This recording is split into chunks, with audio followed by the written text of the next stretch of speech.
headphones? No headphones? What are you doing? You gonna do it? They're gonna be, possibly. I don't hear anything though. Is there another group? Is there another group going on at the same time? I believe so. It's up to you. Yeah, we'll go without.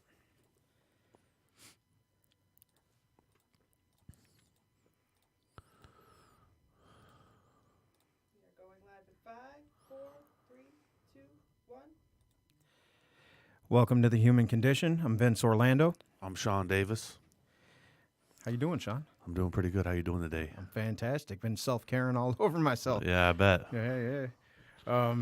As always, we'll jump right into the topic. Self-care.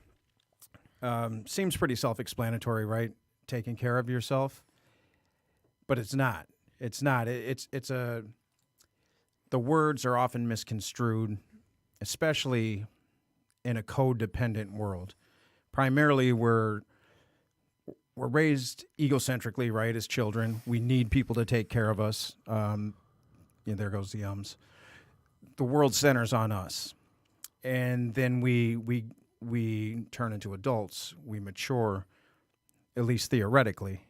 And rather than get into a state of interdependence, it's almost as if we're kept in this state of codependence where if we're not extremely needy in the environment that surrounds us, we're far too giving, right? We're far too giving. We call ourselves people pleasers. I remember I used to use that as a term of endearment towards myself. Oh, I'll do this for this person way before I'll ever do it for myself. Right. And there's some virtue in that depending on the place where it comes from. Is it coming from ego? Is it coming from the higher self? And self-care simply means, and I learned this it was in PTSD therapy, CPT. And there's 3 ways you can be as a human being. You can be selfish. We know that's bad, right? You can be self-full, which is that's the medium. That's where you want to be. Or you can be selfless. Selfless is bad, even though society teaches us that to give all of your time for this job, give all of your time for those A's, give all of your time for this, that, and the other thing, to where there's nothing left for you and you deteriorate from the inside out. Now you're on meds. Now we don't need to go into what we know is prevalent in American society, at least. I can't attest to other countries, but at least the ones we consider civilized. This is a thing.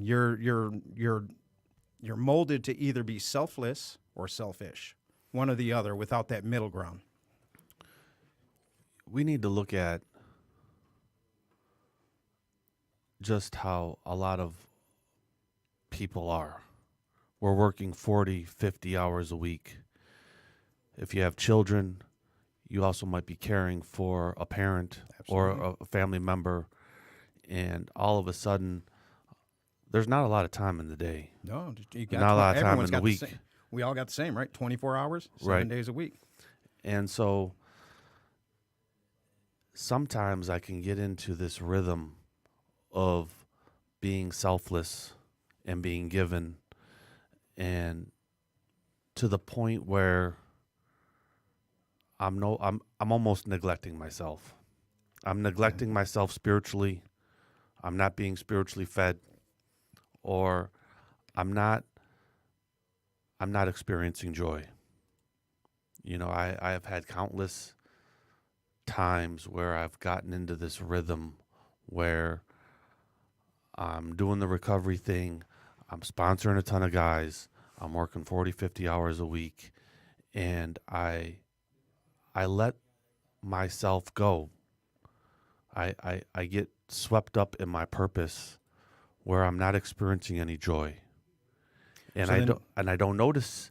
I'll notice it because I'll feel like I'm just grinding. You know, that's the American way. That is the American way. I'm programmed. I'm a grinder. You know, I can hustle. Detroit hustles harder. Mm-hmm. All these things.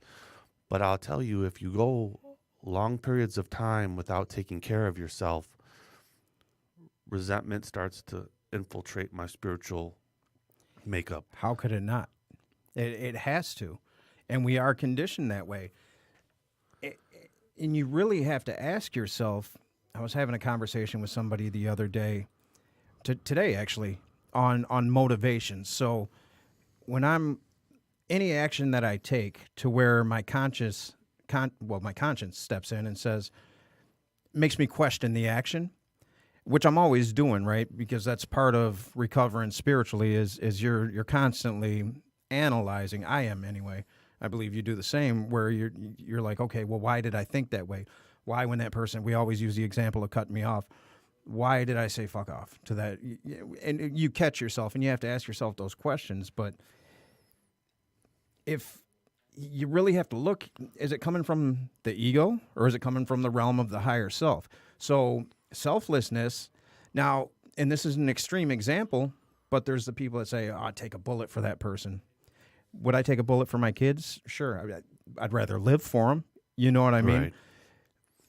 But even in that, which I think is a common thread for parents that love their children, which I would have to say is the prevailing factor for parents that do care for their children, no matter how dysfunctional. But I think you even have to examine that statement and say, okay, so would I take the bullet for my kids? Unless kids should not be in front of bullets, by the way. But would I take the bullet for my kid because I couldn't possibly live with myself if I didn't step in front of that? Or is it a purposeful? Is it something that is it a compassion that I'm attached to in terms of, we talked about compassion being the prevailing force in the universe. Is it that drive, or is it, you really have to ask yourself, would I push my kid out of the way of a car speeding down the street? Now, why? Yes, I would. Why would I do that? Because I couldn't live with the guilt of not doing that? Or just because I love so much that I would be driven without thinking about it? That's the purpose you speak of. A lot of times we get lost in the purpose that we manufacture for ourselves. And a lot of times the purpose that we manufacture for ourselves is really to offset some deep-seated pain that we haven't really dealt with yet. And we get lost, and like you said, you lose yourself, and then it becomes it's not selfish, it's codependence. This is codependence. I mean that really is what this is. It's codependence. We're an attachment. Right. And you're gonna have to, in life, healthy boundaries are something So important, not taught very wide. It's not a widespread teaching. Healthy boundaries, healthy Absolutely boundaries not. with people, healthy boundaries with my purpose, allowing myself time to just sit and reflect, regroup. When I owned my own business, I owned this. I was restoring aluminum wheels, and when you're self-employed, you know how it goes. I'm up at 7 a.m. and I'm going to crush it 7 p.m. sometimes. And I found myself wearing thin after a while because I was grinding, and I wanted to make a name for my business, and I wanted to be out there, and I wanted clientele, and there were things and goals that I had set for myself in my mind.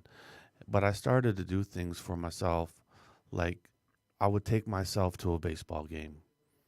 I would go just buy go right before the game start, go on StubHub and buy a Skyline ticket over at Comerica, and I would just watch a baseball game and smash a bunch of food and just enjoy the presence of me watching a baseball game. Mm-hmm. And watching the Detroit skyline, watching the sun come down over the city, and regrouping. And I would do it on a Wednesday sometimes. Sometimes I do it on a Friday. Another thing is someone once told me, you need to learn how to treat yourself. And I was like, what do you mean? When's the last time you took yourself out to dinner? I was like, I don't know about that.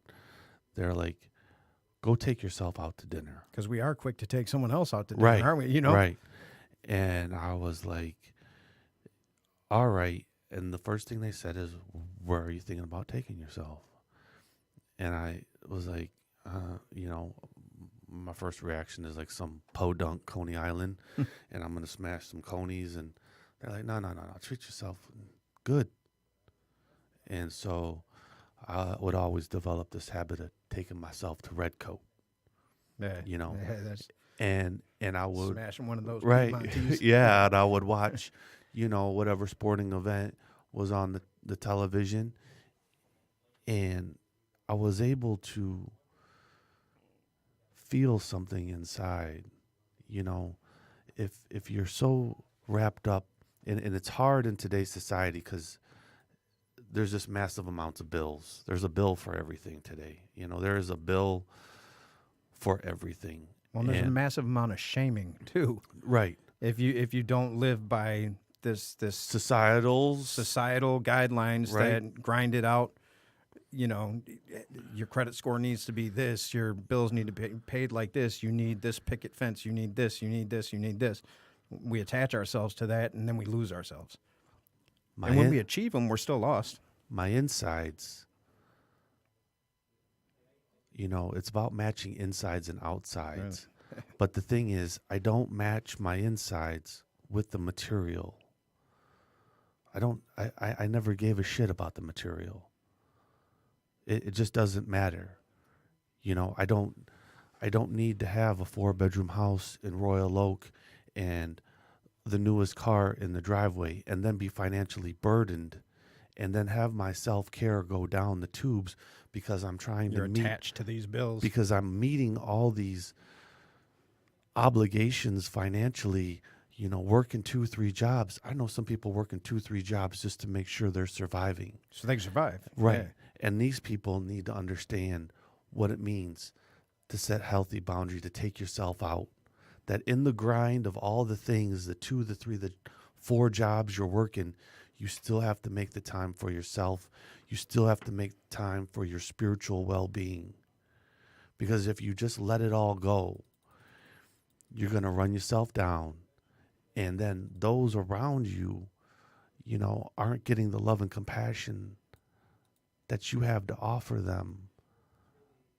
They just see someone grinding all the time. Well, you become a target for codependence. I mean, that's the thing. That's the pinnacle of humanity, right? Because we are dualistic. Sure, we're spiritual beings having a human experience, but we're having this human experience. We exist in the realm of phenomena, and to deny that is ridiculous. Christ even said, I'm in this world, but I'm not of it. So yes, we're in this world, right? So we have to pay attention to the primary piece of all of that, and that's us. That's us. We're each these individualized manifestations of whatever you want to call the divine, the almighty, God, whatever you want to call that. Even from a scientific perspective, we're unique. We're unique, even though we're all one. At least that's, I think we agree on that belief system. But we're unique and we're special. You'll talk to some people that are completely atheists, for example, and they'll talk the real nihilistic in that we don't matter and this is just all for nothing. Well, you haven't been paying attention, man, because there's some beautiful things that are happening, right? And if we don't believe that there's purpose, well, why would we pay attention to ourselves? Why wouldn't we set our goals on the material if that's all there is? That's what you do. And the problem, the reason why so many people are conflicted, and this is what the core of my book, Memoirs, is about. I had dreams manufactured for me. Those weren't my dreams. It was cool to go out and be an actor and do that thing, and I still do it, but I do it on my terms now. I didn't even know. So I came back from L.A. and I really didn't know what family was. I have family, and they're there, and we love each other, and the family that is functional still, right? But I didn't know what it was to commune with family in a family-like way. So I come back from L.A. one time, and I think my niece was she might have been 5 at this time, 4 or 5. And she said something. She said words. I can't even remember what the words were. And I looked at my brother. I'm like, fuck, they talk at that age? And I always go back to that. I always go back. I was serious. Yeah. Like, kind of joking, but kind of not. And I would come back, and I didn't know her name. I didn't know my niece's name for a long time. That's how lost I was. I have to achieve this, or I'm not worthy of anything. My self-worth was put completely out there. How can you self-care if your self has no value? And but try to tell me, this guy who had achieved this, I got myself out of poverty. I lived the baller lifestyle. I was rubbing elbows with whoever, right? None of it's important now. But I try telling that guy that you don't care about yourself. Fuck you. I don't care about myself. Look at this, and this. I care.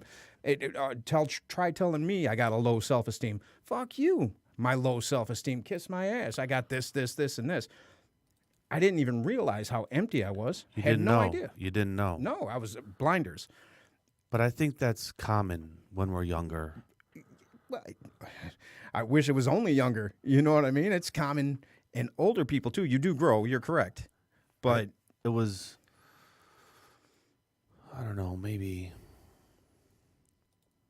I was always very mission oriented, like got to get that degree. mm-hmm. And then, through certain circumstances, it didn't matter whether I had a degree or not, but I didn't know how to enjoy life. And I still sometimes, I'm still learning this. Yeah, me too. It's a constant, it's not even a struggle.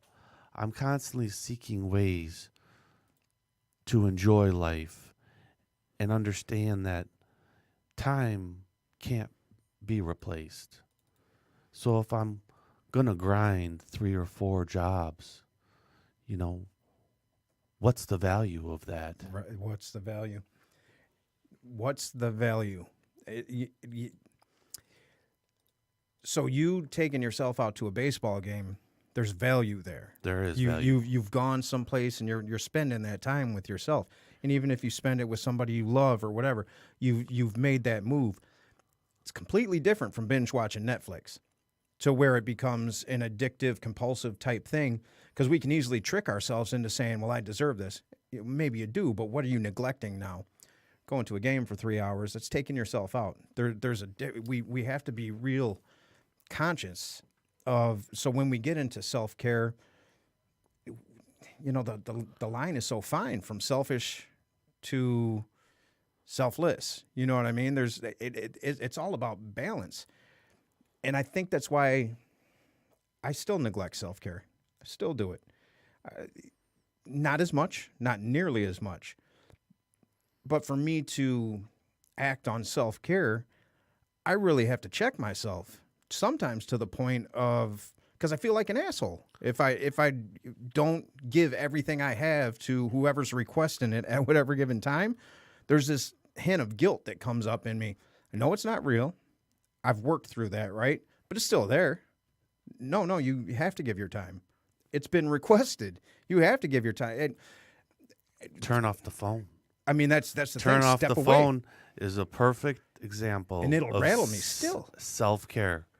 When I see you posting with your kids, you got all the kids together, wherever it is, having a great time, that's like, man, my phone stays in the car. Yeah, well, there's a reason for that. There's a means to an end there. Yeah. There really is. But I know what you're saying. You have to pay attention. But there is To a be reason present. For that. Yeah. To be present and show up for life. Yeah. Yep.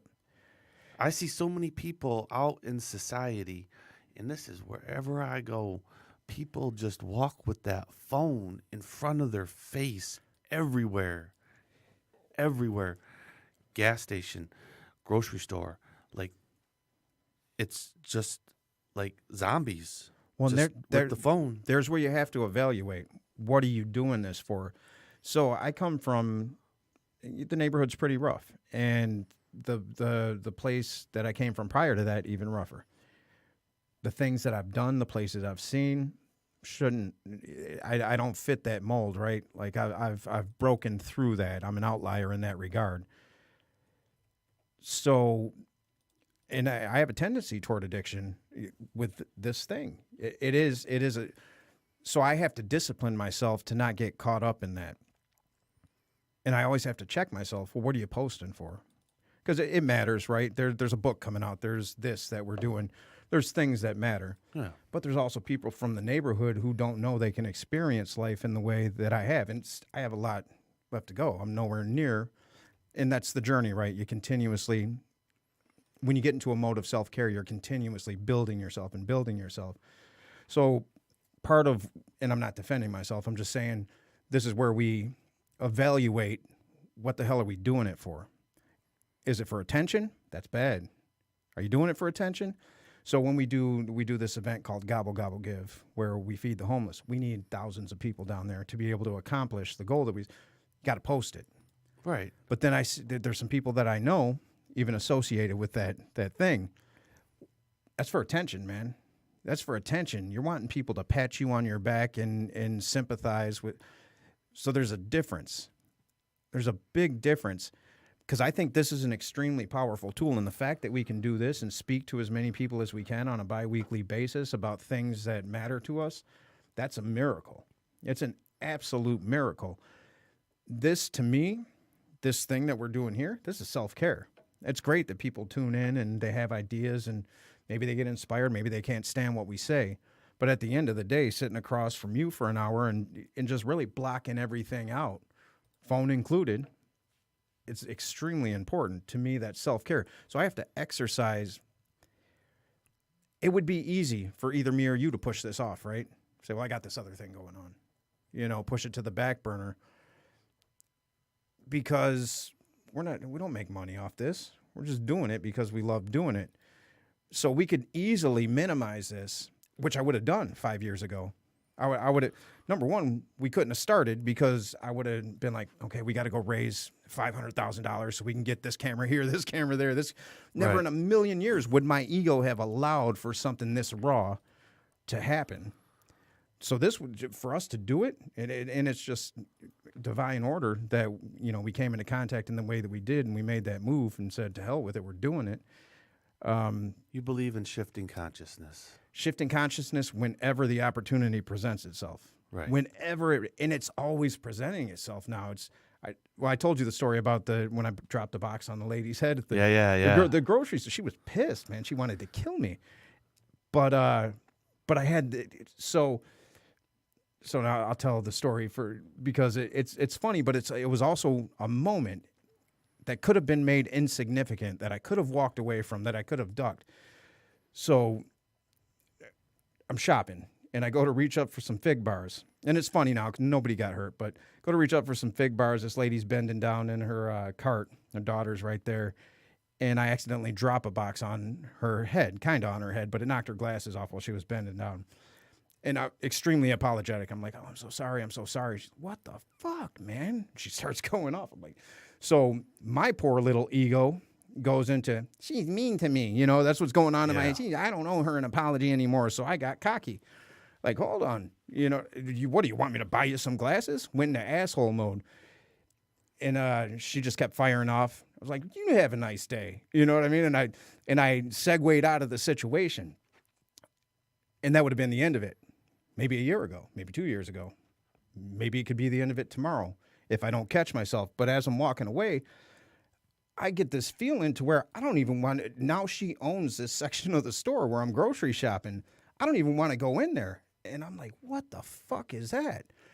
So self-care to me, my misconstruing self-care years ago would have been get out of the situation, exit as quick as humanly possible.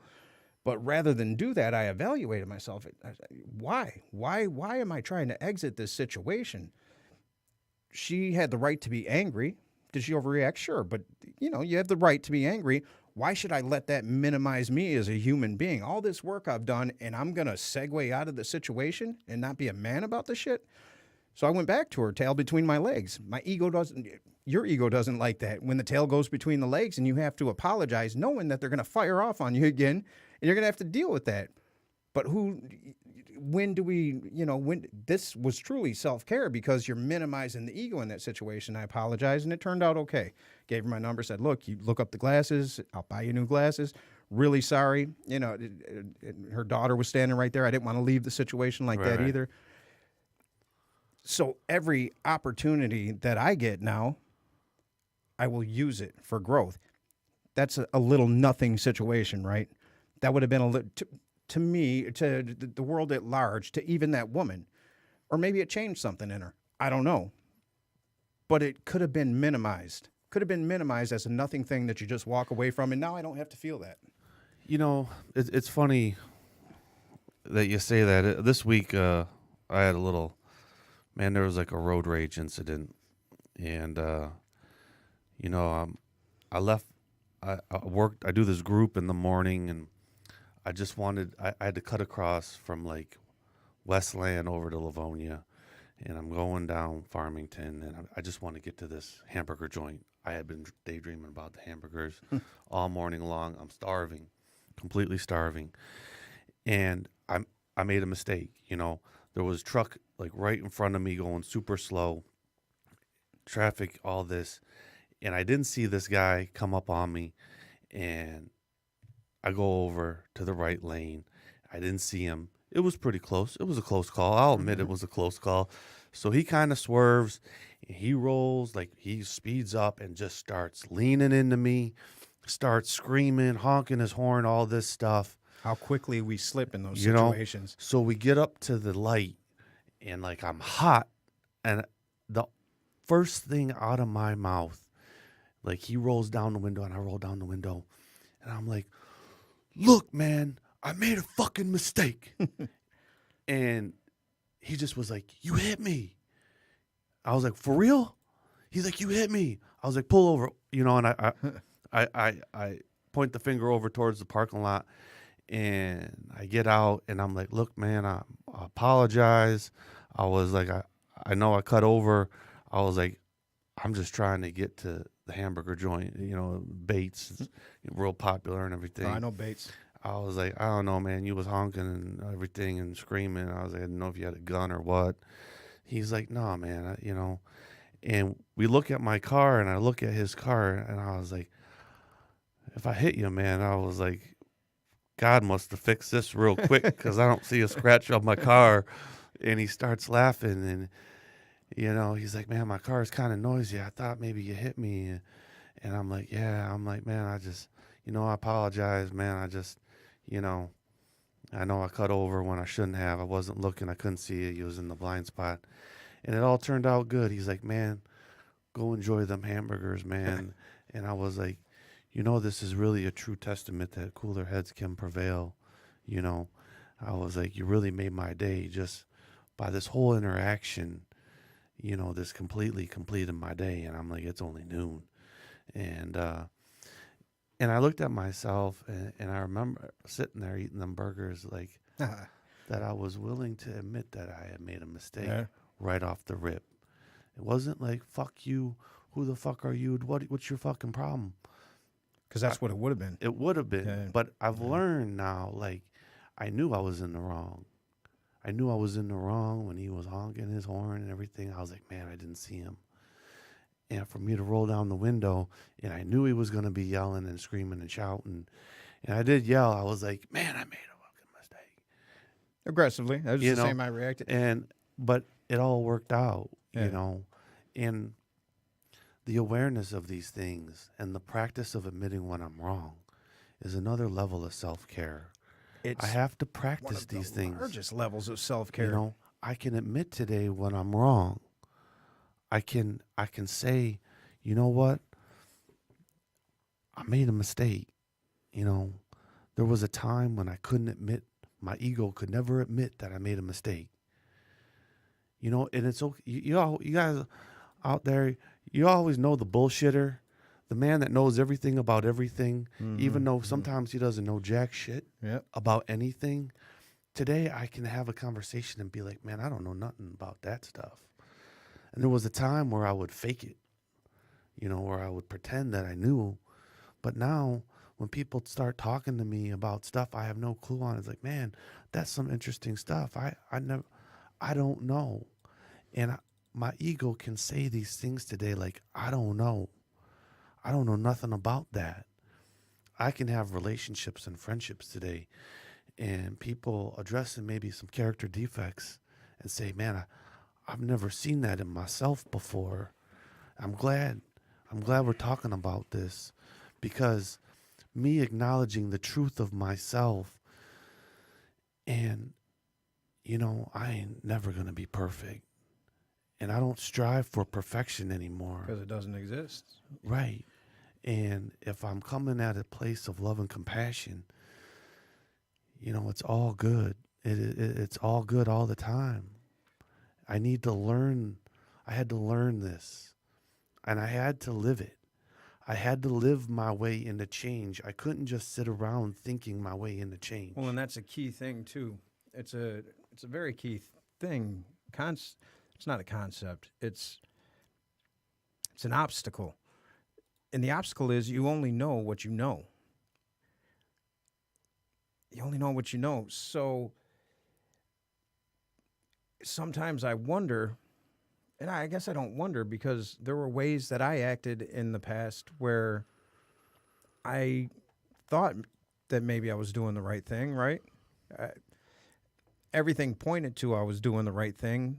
In the space that I inhabit now, I know that it wasn't. In Buddhism, in refuge, we talk a lot about intention. And intention, being intentional, is another popularized term, right?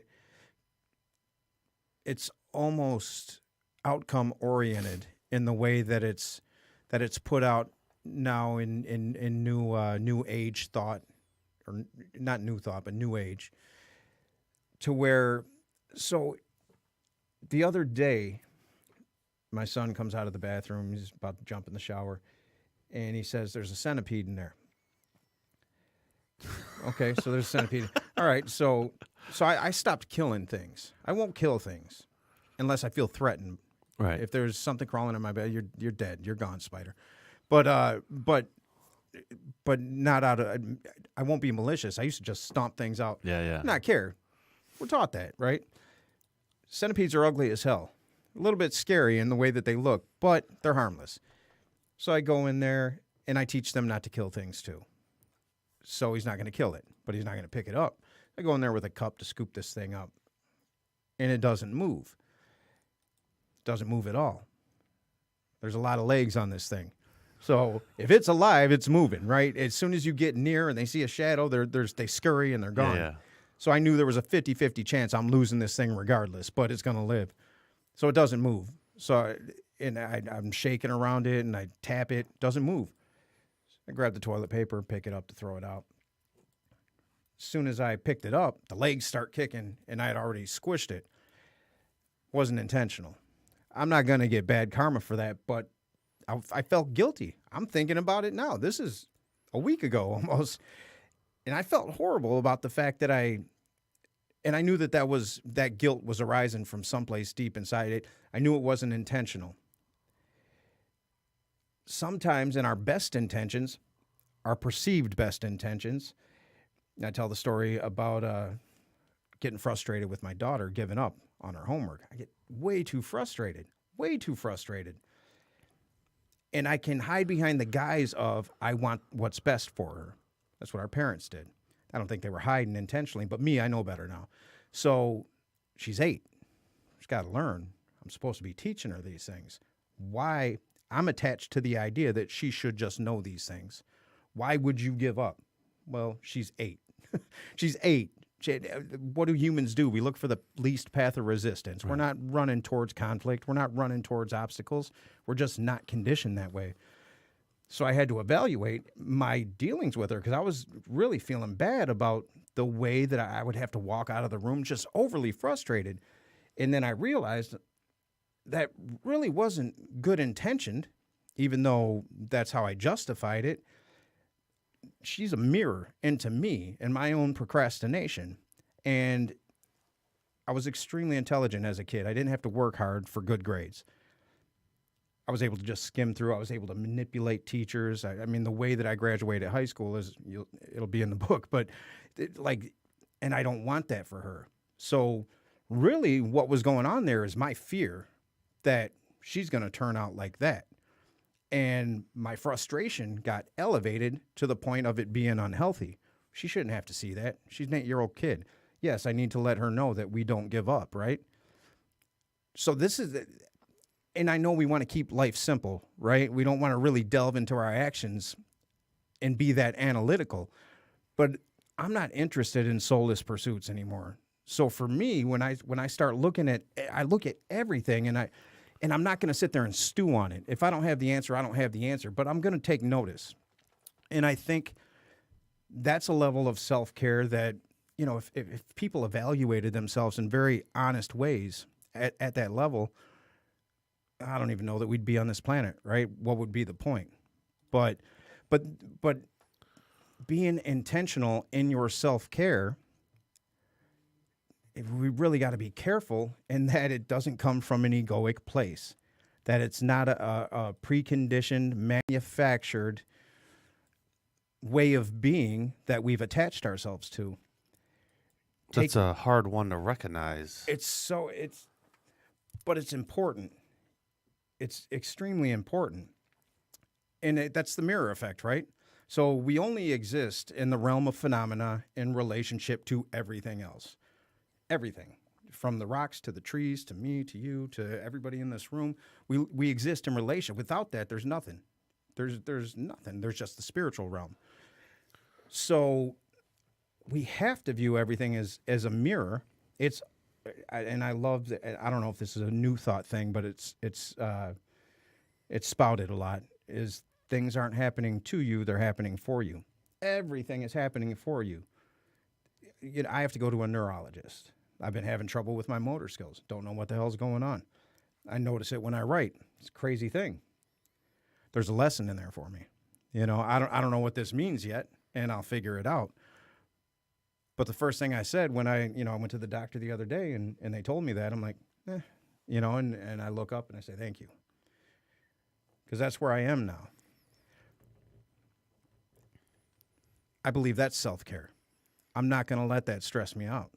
I refuse to live in that It's part state of the journey. It's part of the journey. There's something there. It's the mirror effect. In my daughter, there was something for me to learn there, more so than her in that moment. Because all she learned was dad can be an asshole. We were talking about it this week. Actually, a couple of my coworkers, clinicians and stuff I work with, that self-care and self-love is almost like an ethical responsibility Absolutely. to myself, To the world. To everything you relate to. But it begins with me. Absolutely.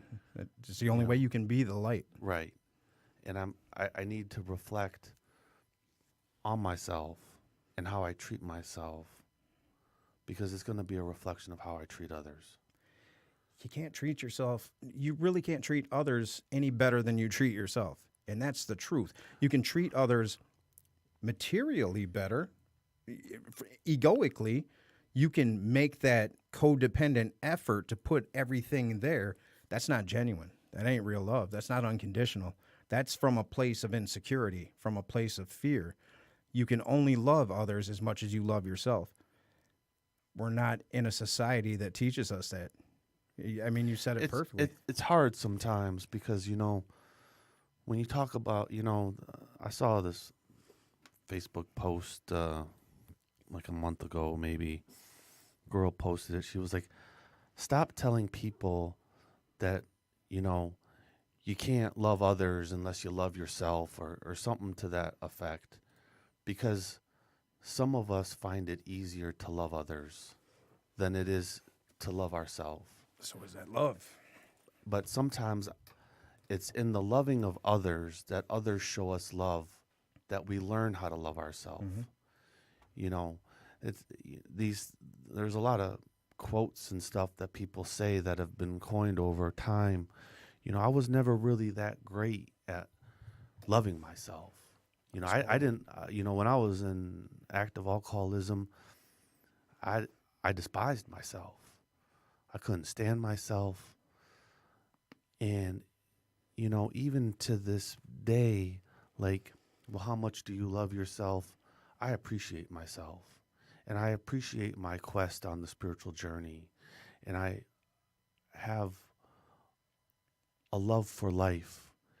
And I crave spiritual awakening, and I try to make sure that I'm like an open channel, that the light and love and divine order flow through me.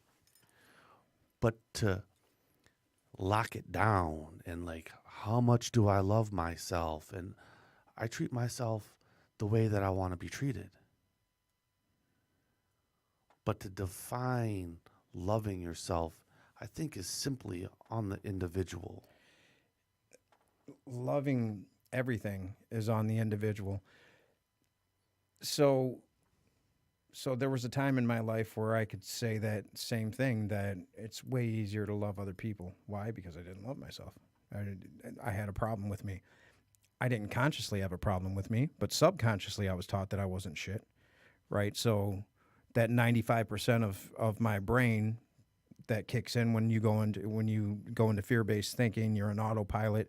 Well, it had control. It had the reins. Didn't allow for me to, even though at the time I know absolutely I believed I was loving people properly, but I wasn't. It wasn't unconditional. Everything was conditional. And that the hardest thing to do really is to love yourself unconditionally. So I can look back, and my father's an easy target, right? There was abuse there and whatever. It is what it is.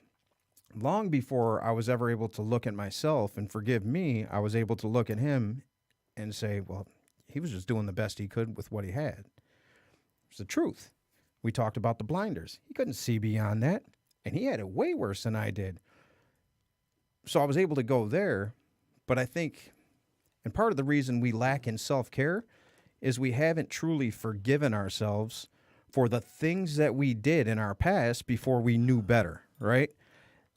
We still want to dwell on our shit. Doesn't matter if we forgave dad or we forgave the ex-girlfriend or the ex-boyfriend or the ex-whatever or the business partner, like all these things you do in recovery, especially when you go through the inventory and you make amends and all.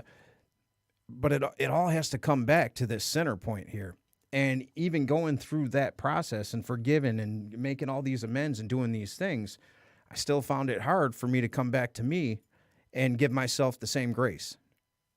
Which, how can you practice self-care, true self-care, not selflessness, selflessness, not selfishness?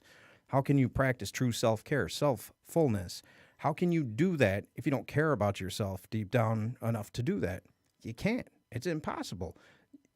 In the same way that an alcoholic or a drug addict or a gambleaholic, in the same way that they will seek instant gratification to ease their way through the anguish of not truly loving themselves, you'll seek codependent methods for doing that. And it's the same thing. It's all relative. It took me forever. And I still have. It's not so hard now. There's times where I'll think about things in the past and I'll be like, damn, I was an asshole. I wish I wouldn't have said those things. But now I can say, well, I hope they learned, or I hoped in that situation somebody did what I was able to do with it. It's tough because you get remorseful. But if we truly believe what we believe, right, that everything happens to us or for us, not to us, then they have to grow. We can't be responsible for their growth. I would get stuck on that. And then I would start to beat myself up like, you're an asshole. And then rather than feeling, I would fall into toxic shame. I would fall into, well, I'm a piece of shit. Not literally. I'm not saying that to myself, but that's what's in the back of my head going, there was no room to fix anything. Couldn't care for myself. I always felt guilty doing anything for myself. That's not natural. It's common, but it is very common. But it ain't natural. It's not natural, no, because then the worthiness comes into play, right? That I don't have the self-worth. I'm not worthy of all this. I forgot who said it, and I said it in I think a previous episode. My coworker Rob always talks when we talk about love because it comes up a lot in our field. He said the best definition he heard of love was caring about someone else's spiritual journey more than my own. And it's kind of interesting to reflect on, because it's like I have my God to worry about my spiritual journey, so that me trying to help you and increase your spiritual life and spiritual journey is an act of love. And that if you do that with everyone around you, I think that's really what it is all about, is that I'm opening up the spiritual consciousness of love and compassion. But how do you do that? Me personally, I allow... That's a generalized question, but because so- I have my answer, right? So, like, you know, I work in recovery, and I work with, you know, addicts and alcoholics all the time. And, you know, I didn't get sober on the first go around. You know, I made every single mistake known to mankind in early recovery. There might be a few you haven't. In later recovery, I have knocked down my sandcastle many times. I had 6 years, relapsed, knocked out my entire sandcastle, had to file bankruptcy. You know, I made a lot of mistakes over relationships, friendships, spiritual bullshit that I bought into, that, you know, I took someone else's beliefs and used them as my own, only to fail miserably.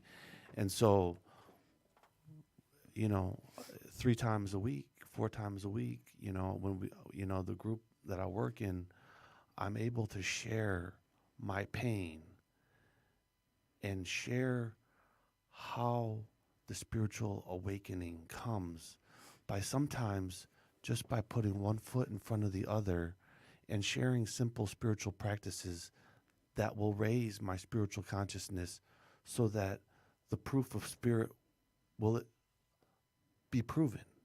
Even with an atheist, how to align them with their higher self, techniques, methods. I always, you know, the guys at the group love just hearing some of my failures, because number one, they're a little comical, but the thing is, like, I made a lot of mistakes. And the thing is like, when I was making them, a lot of them, it's like the tragic hero. He means well. Mm-hmm. He has good heart and good intentions, There we go with intentions. but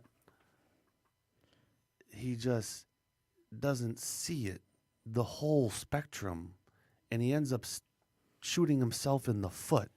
And I'm glad you said that, because I want to go back to the sandcastle thing. I don't believe you knocked your sandcastle down. You know what I mean? We have to be real gentle with ourselves, because this goes back to my point that how could I fault myself for acting in a way? Yes, the actions were wrong and the results were wrong, and I'm remorseful about that. But if I didn't know any better, or maybe I did know better, but I acted in a way, there's something subconscious that's guiding me that I hadn't worked through yet. So I'll share this story with you, because the guys at group always love this one. I'm like 6 years sober, and I'm working in a weed crew, and I was also working, you know, me and my mom had started this weed farm, and, you know, I grew weed when I was in Colorado, and you know, it was big. Michigan had just become legal.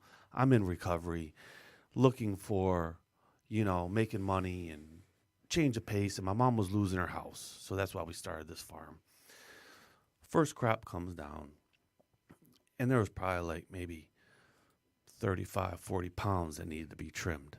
Well, my mom and my stepdad are older, and I don't think they really knew what trimming weed and the amount of work that it takes to trim weed. And I'm like, man, I need some motherfucking trimmers up in this shit. And we were all secretive, no one in the house, this and that. So I'm trimming around the clock, and I thought to myself, man, some Vikes would really help me out right now, you know? Hello. So make that phone call. I'm like, yo, I need, like, man, if you got like 60, that'd be great. That's a big order. Go get me, you know, For the some script of Vikes. Vicodins, you know, and I start munching these things like Tic Tacs, and I'm like Edward Scissorhands over here, because I see fear, I feel fear. I got a ton of stuff that's got to be trimmed before it dries. You know, I need, you know, the dispensaries are calling, like, when is it coming?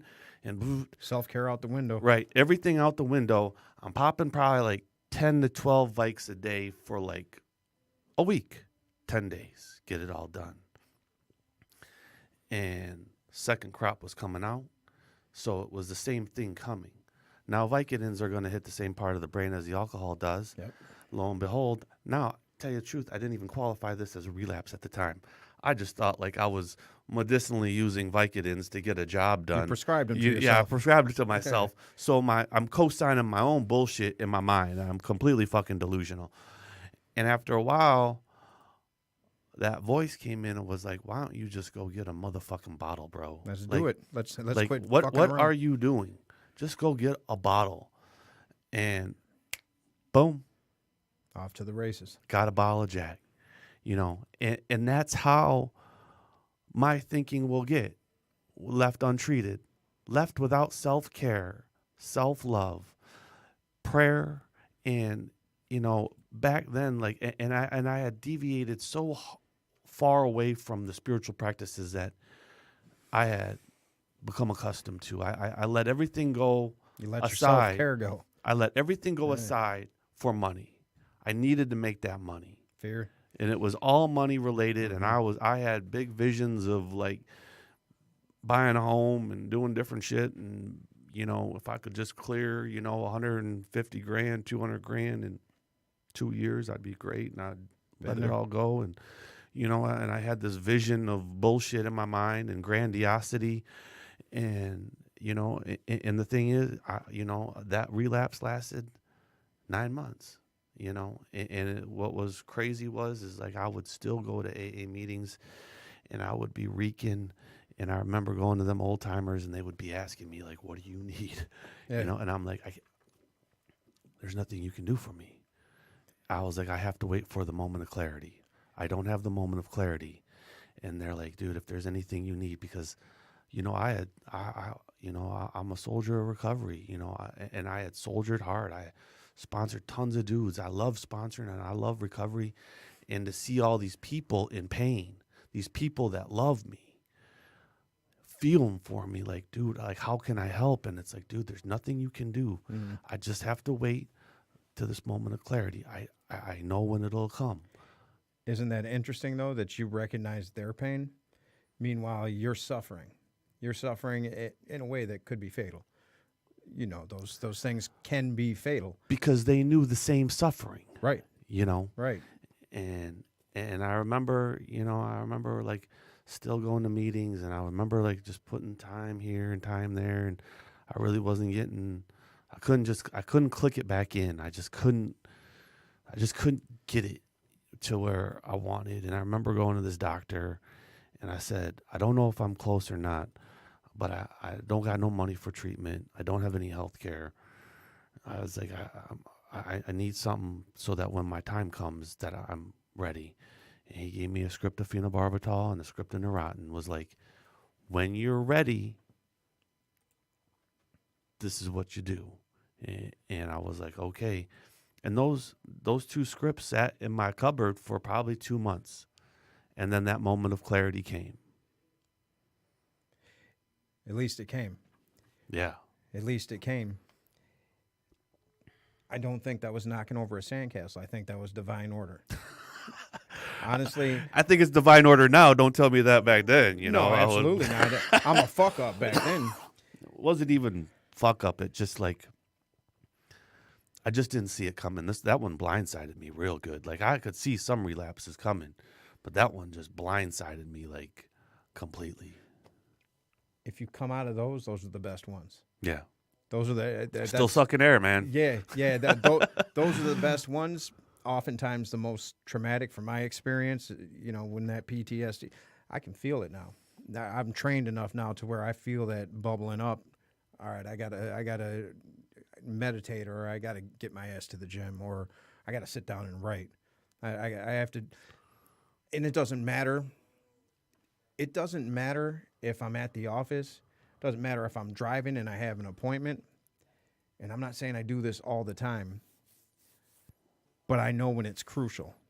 And if it means I got to call and cancel that meeting, that meeting's done. You know what I mean? Unless it's somebody's house burns down and I have, but if it can wait, as far as I'm concerned, now you might be pressing me. You might want this to happen now, but I'm going to exercise that self-care that's going to keep me out of that space. And that self-care may be, I just can't be there. I can't explain to you why I can't be there, and it's not my job to explain to you. That's the other thing we get caught in, too. When we exercise self-care, we want to explain to people why we're caring for ourselves. You don't have to do that. You don't know an explanation. You don't owe anybody shit. If you've made a commitment. That's just guilt. That's what it is. You know, the guilt I'm guilting myself into having to explain to you why I'm taking why self-care. I'm taking care of myself. Yeah. You know what I mean? Like, what I know, kind of fucked up cycle is that? Yeah. We have to justify it and find validation. We have to make an excuse. Yeah. Like it starts when we're kids. When we're kids and our parents didn't know any better. I don't ride my kids in the same way that I was ridden when I was a kid. But even in school, can I go to the bathroom? I really have to go. No, you have to wait until next hour. What the fuck is that? Let the kid go to the bathroom. Right. You know what I mean? The kid's just trying to go use the. Let them learn discipline. You can be We're manipulating. going to teach them how to hold it. I mean, you're gonna have to hold that bladder, kid. I remember when my son was wet in his bed. And when he was real young, I remember asking the doctor, is this behavioral? The fuck is it? Like he's intentionally pissing his bed. Yeah, right. No, he's got. But I remember that's where my mind was. I thought everything was against me. Yeah. But you didn't understand that people piss their bed when they're turning 3 to 4. They're learning how to feel and wake up and go to the bathroom, that it's a whole process. I was clueless. So I'm taking him to the doctor thinking I'm doing the best thing for him, asking stupid questions. I guess there are no stupid questions because I genuinely wanted to know. But I thought, my kid's fucked up. yeah, well, and he's pissing to piss me off. Right. He's doing it on purpose. But it all goes back to self-care. It's all about me. And that's the thing. Yeah. Unless you're truly caring for yourself in a non-egoic way, everything is about you. You're still an egocentric child. Everything is about you. I've learned now that it's not about me. You know, and I think it's about us. I think there's something about watching people spiritually grow. There's something thing. about people achieving their goals. That just completely excites me. It does something to me that it makes me warm on the inside. I love seeing people in their element. Yeah. You know, I just took Vinny. He's been asking for a long time to get into Brazilian jiu-jitsu, and he could use it. His focus is off, and I don't know why it took me so long to finally take him. I had all the excuses. Oh, well, I want it to be more spiritual, not so goonish, and blah blah blah. So finally, I did the research I needed to, and I took him. And there's another. Instantly, the kid was in his element. I've never seen him focus like that. We go home later. I got a meditation room in my basement, and he's like, "Dad, I want to show you what I learned." First day, I want to show you what I learned. And he goes to single leg me, and I'm not thinking I don't have to form a stance. This is a 10-year-old kid. He took me down. He rolled my chest with his head. I was like, get the fuck. I was like, come here, you little. But so when you and it's not even my kid. Like I like watching Muhammad Ali and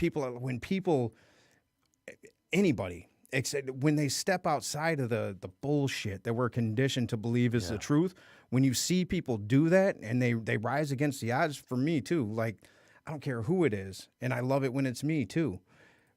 That's what it's about, those peak experiences, because really that's all life is. It's these moments, right?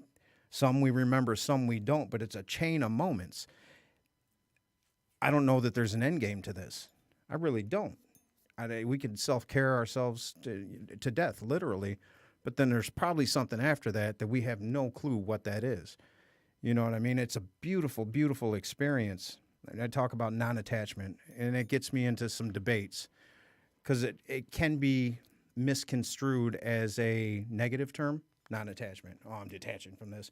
And I get that. That's not what it means.